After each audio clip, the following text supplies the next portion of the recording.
근데 지금 사실 대변인님 예. 지금 윤 대통령에 대해서 이렇게 비판하고 계시지만 사실은 지금 원내대표 네. 선거에서는 아주 큰 차이로 송원석 국회의원이 의원이 선출이 됐단 말이에요. 네. TK의 3선에 그쵸. 그다음에 친윤이라고 분류가 됐는데 사실 뭐 친윤 색채가 강한 것 같지는 않지만 결국에는 그 지지 세력이 친윤이었다 이런 얘기가 있던데.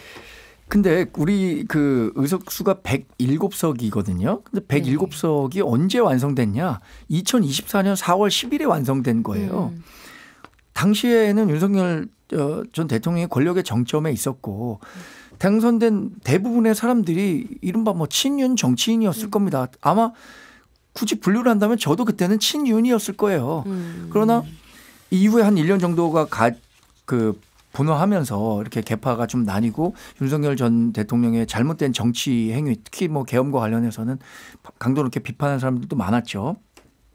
송원석 원내대표는 사실 본인이 얘기하잖아요. 자기는 계파 없다고.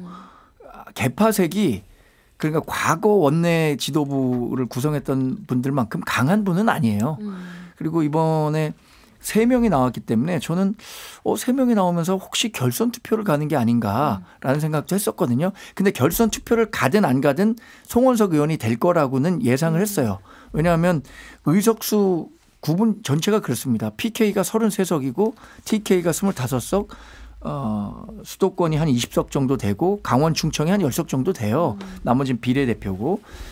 그리고 뭐 전반적인 그 당내 정서를 고려한다면 송원석 의원이 많이 앞서간다고 생각했었어요. 그러나 이제 송원석 의원이 어제 원내대표 되고 공언한 것처럼 반성과 쇄신하겠다고 했으니까 과거 이제 국민들이 기억하는 친윤 뭐 이런 모습과는 이제 절연하는 상황이 연출될 거라고 저는 기대하고 예상하고 있습니다. 그럼에도 불구하고 뭐 김용태 비대위원장이 뭐 5개 낸 거에 대해서 뭐 처음에는 뭐 받아들일 수 있다라고 얘기를 했다가 또 말을 좀 바꿨잖아요. 뭐 원내대표 선출되고 나서는 아니 내가 결정할 수 있는 부분이 아닌데 막 이렇게 얘기를 바꾸서 약간 김용태 의원은 또 뭐 그러면은 내가 5+2로 뭐 3차 개혁안을 내겠다 뭐 이러고 있는 상황인데 지금 사실은 국민의힘이 바뀌길 바라는 사람들도 굉장히 많을 텐데 지금 그런 쪽이 아니라 윤 전 대통령의 방향으로 가고 있는 것 같은 느낌이 드는데 민주당이 보기엔 좀 어떠세요? 그러니까 뭐 공당으로서 국민의힘이 야당 역할을 하려면 제대로 된 정당으로 거듭나야 되는데 윤석열의 늪에서 빠져나오지 못하는 것들이 지속되고 있다. 그러니까 송원석 원내대표의 어떤 지도부 구성은 그냥 도로 친윤당이에요. 그거는 부인할 수 없습니다. 뭐 변화 쇄신 얘기하지만 아무도 책임지지 않는 변화 쇄신이 무슨 변화 쇄신입니까? 말로만 변화 쇄신합니다 하는데 도로 친윤이잖아요. 그러면 권성동 전 원내대표는 무슨 책임을 졌죠? 그냥 사퇴하면 책임진 겁니까? 아니잖아요. 그러면은 친윤 지도부에서 뭐 친한 지도부든 비친윤 지도부로 구성이 됐냐? 또 그것도 아니잖아요. 그러면 결국에는 아무리 김용태 비대위원장이 목소리를 높여서 뭐 개혁이네, 5대 개혁이네, 나는 포기하지 않겠다 해도 그거는 아무런 어떤 헛구에 지나지 않는다는 측면에서 국민의힘은요 안타까운 상황이 됐고요. 지난번 원내대표 선거가 70대 34였던 것 같아요. 근데 이번에 60대 30대 16이에요. 16, 네. 그러니까 변한 게 없어요. 그때 친윤 지도부가 72석이 돼서 원내대표를 뽑았고 이번에도 송원석 원내대표 60석인데 예를 들어 부산에서 출마했던 이승용 이현승 이 의원 자체도 16표인데 그 표도 친윤에 가깝다고 보면 국민의힘은 희망이 없다. 그래서 결국 지금 현재는 친윤과 친한 싸움에서 더 이상 당이 지속될 수 있을지에 대해서는 한번 좀 지켜봐야 될 것 같습니다. 저는 진짜 궁금한 게 어쨌든 1년의 과정을 겪었잖아요. 짧은 6개월 동안 정말 많은 일들을 겪으면서 사실은 친윤이 변할 수 있는 상황들이 굉장히 많았을 것 같거든요. 대변인님도 바뀌었다 하셨잖아요. 저는 네. 일단 이런 걸로 봐요. 물리적으로 다음 총선이 너무 많이 남았습니다. 지난 총선 1년 지났고요. 다음 총선이 3년 정도 남은 셈이잖아요. 총선까지의 시간이 많다 보니까 지금 현직 의원들은 3년 사이에 뭔가 다른 변화가 있을 것이다 라고 예상하는 것 같아요. 지금은 자기들은 그냥 가만히 있으면 현직 의원 신분을 유지할 수 있으니까 조금 좀 더 현 상황에 대해서 나이브하게 보고 있지 않나 싶고요. 만약에 내년에 6월에 치러진 선거가 그 지방선거가 아니라 총선이었다면 당은 벌써 뭐 혁신, 쇄신 뭐 정말 그 바빴을 것 같아요. 그런 측면이 있고 지금 그 친한계라고 하는 분들이 이번에 뭐 30표 정도 네. 됐다는 거잖아요. 이런 분들의 목소리가 앞으로는 전 더 커질 수밖에 없다고 생각해요. 지금 뭐 12월과 지금과 큰 변화가 없다라고 하지만 중간 지대에 있는 의원들의 정서는 많이 바뀌고 있는 것 같아요. 제가 실제로 뭐 만나서 이야기를 들어보면 아 이제 윤석열 전 대통령과는 어떤 식으로든 관계 재설정이 필요하다. 뭐 이미 탈당을 했기 때문에 뭐 무관한다고도 할 수 있지만 어쨌든 윤석열 전 대통령을 넘어서지 않고는 다음 선거 뭐 지방선거건 국회의원 선거건 대통령 선거건 우리가 승산이 없다는 것에 대한 공감대는 확산하고 있습니다. 근데 국민의힘 자체를 보면 좀 답답한 게 이게 그냥 새로운 지도부가 왔다고 해도 체질이 안 바뀌었잖아요. 그러니까 지금 국민의힘 내부에서는 체질상으로 윤석열의 탄핵에 반대했던 측이 주류고 윤석열의 탄핵에 찬성했던 측이 비주류입니다. 그러면 이게 체질이 개선이 돼야만 국민의힘이 새롭게 어떤 변화와 혁신을 얘기할 수 있는데 여전히 윤석열을 옹호하고 비호하고 탄핵에 반대했던 사람들이 그 자리를 굳건히 지키고 있잖아요. 그러면 아무리 윤석열 전 대통령이 탈당을 했다 하더라도 손절이 안 되잖아요. 그러면 어떻게 벗어나요? 그러면 그 자체에서는 이번에 신임 원내 지도부의 구성 자체가 결국에는 윤석열, 권성동, 송원석 그리고 예전에 이 계보에서 크게 변함이 없다라는 차원에서 혁신이든 뭐 비대위든 그 누가 되더라도 국민들은 큰 감동이 없을 거예요. 근데 그런 것들을 의식을 해서인지 송원석 의원이 이제 뉴스쇼 CBS 뉴스쇼에 출연을 해서 친윤 뭐 친한 뭐 이렇게 얘기를 하는데 우리 당과 의원들에 대한 모욕적인 인사다. 친윤이라고 더 이상 하지 말아라. 뭐 이런 얘기들이 이제 속속 나오고 있는 것 같은데 사실 친윤이라고 하지 않기엔 그 의원들을 어떻게 분류를 해야 되는지 잘 모르겠어요. 어떻게 분류가 가능한 거죠? 아니 이제 그 뭐 특정인을 그러니까 윤석열 전 대통령이 이제 권력의 중심에 있지는 않잖아요.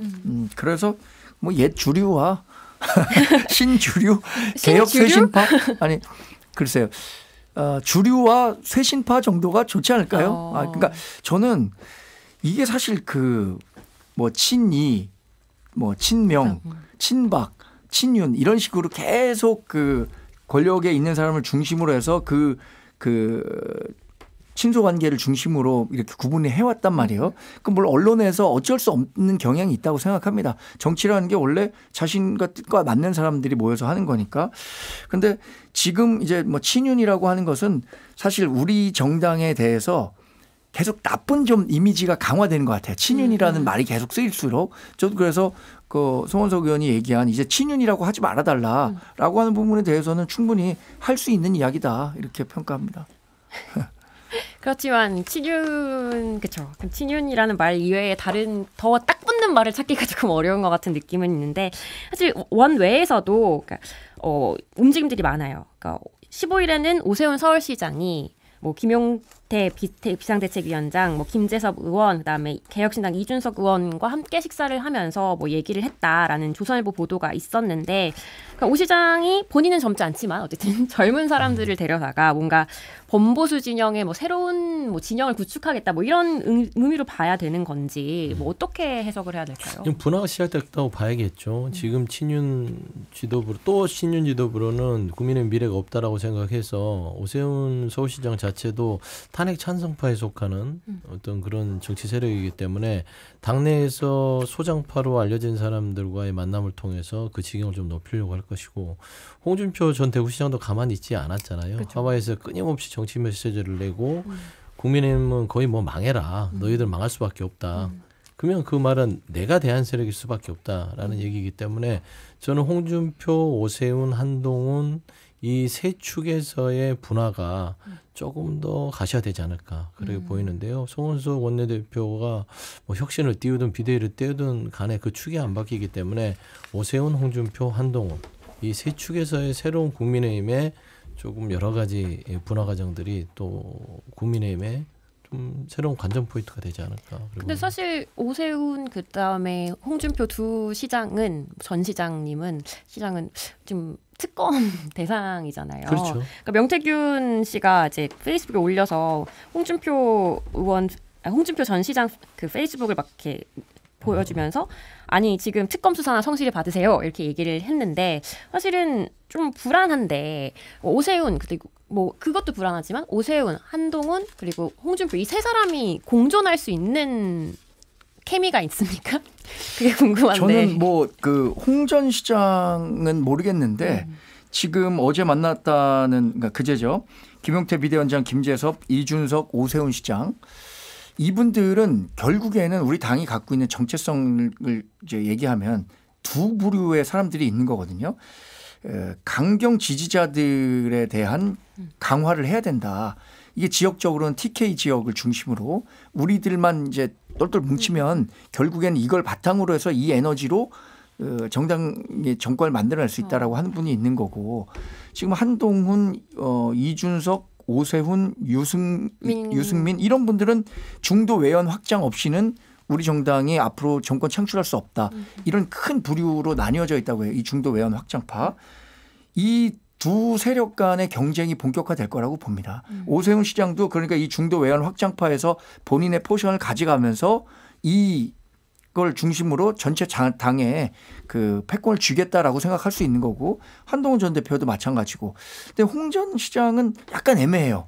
이 중간에 있다고 해야 될까? 이준석 전 대표랑 가깝긴 하지만 오세훈, 유승민, 한동훈과 같이 다 궤를 같이 할 수 있는지는 잘 모르겠습니다. 근데 여튼 홍 전 시장이 귀국하면은 어떤 식으로든 보수 중도 진영의 정계 개편이 일어나서 본인이 할 역할이 있을 것이다. 굉장히 기대하고 그 공간을 만들기 위해서 자꾸 판을 흔드는 것 같아요. 그런데 시간은 오래 걸릴 것이다. 예측합니다. 왜 오래 걸릴 거라고? 이게 이 체질이 친윤의 뼈대가 있기 때문에요.